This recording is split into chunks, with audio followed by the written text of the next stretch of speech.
शीतल जी बता दीजिए फिर इस बार हरियाणा में क्या होने वाला है। देखिए, हरियाणा में अभी जो हो रहा है उसको हम लोग देख जो पा रहे हैं उसके हिसाब से जो सोशल कंपोजिशंस कांग्रेस के साथ है उनका प्रतिशत 54-55% के आसपास है।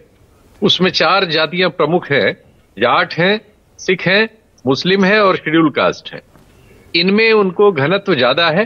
जाट में बहुत एम्फेसिस है इस समय, बहुत माहौल उनके पक्ष में, इसलिए नजर भी बहुत आता है।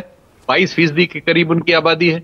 दूसरी ओर जो बीजेपी के पक्ष में सामाजिक समूह हैं, यादव हैं, गुर्जर हैं, जनरल कास्ट के लोग हैं और अदर ओबीसी के लोग हैं, ये सब मिलके 45-46%, 44% के आसपास होते हैं। एग्जैक्ट क्योंकि आंकड़ा नहीं है इसलिए हम थोड़ा सा उसमें ये अंतर करके चल रहे हैं। ये तो सोशल कंपोजिशन का डिवीजन है। दूसरे हमारे जो पिछले 2 चुनाव, 19 में लोकसभा का चुनाव फिर विधानसभा का चुनाव, इनके जो आंकड़े हैं वो ये बताते हैं कि भारतीय जनता पार्टी का इस चुनाव में अभी जो हाल में लोकसभा का हुआ उसमें करीब उसने 12-13% की गिरावट आई, उसके जो लोकसभा के नतीजे थे।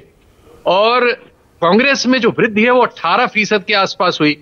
वहां एक तीसरा राजनीतिक समूह ग्रुप जो था, जो चौटाला परिवार का था, वो धीरे धीरे एकदम खत्म होता चला जा रहा है। उसके नीचे की जमीन खिसक गई है। इस चुनाव में मुझे लगता है उसमें से और काफी जमीन खिसकेगी। और जो बीजेपी को लोकसभा में मत मिला है, क्योंकि पिछले चुनाव में हमने 19 में देखा था कि लोकसभा में जहां वो 70 से ज्यादा सीटों पर आगे थे, लेकिन जब विधानसभा का चुनाव हुआ तो वो 40 जीत पाए थे और उनका मत प्रतिशत भी नीचे आया था, 36-37 के आसपास आ गए थे। लोकसभा में वो 58% के आसपास थे। दूसरी ओर कांग्रेस का हम पा रहे हैं कि वो 28-29% में थी और इस चुनाव में वो 46-47 तक पहुंच गए, 46 प्लस हो गई। तो ये चीजें ये बताती हैं कि माहौल किधर है। अब नतीजों में सीटें कितनी आएंगी, टिकट का सब बंटवारा हो जाए और उसके 1 हफ्ते बाद राजनीतिक दिशा नजर आएगी। अभी ये सोशल कंपोजिशन जो चल रहे हैं इससे हमें साफ ये नजर आ रहा है कि एडवांटेज जो है कांग्रेस को है।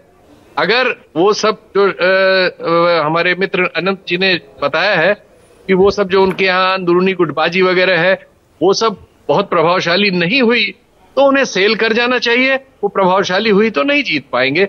वैसे चांसेस उनके पक्ष में बहुत ज्यादा है। ओके, समीर चौगांवकर।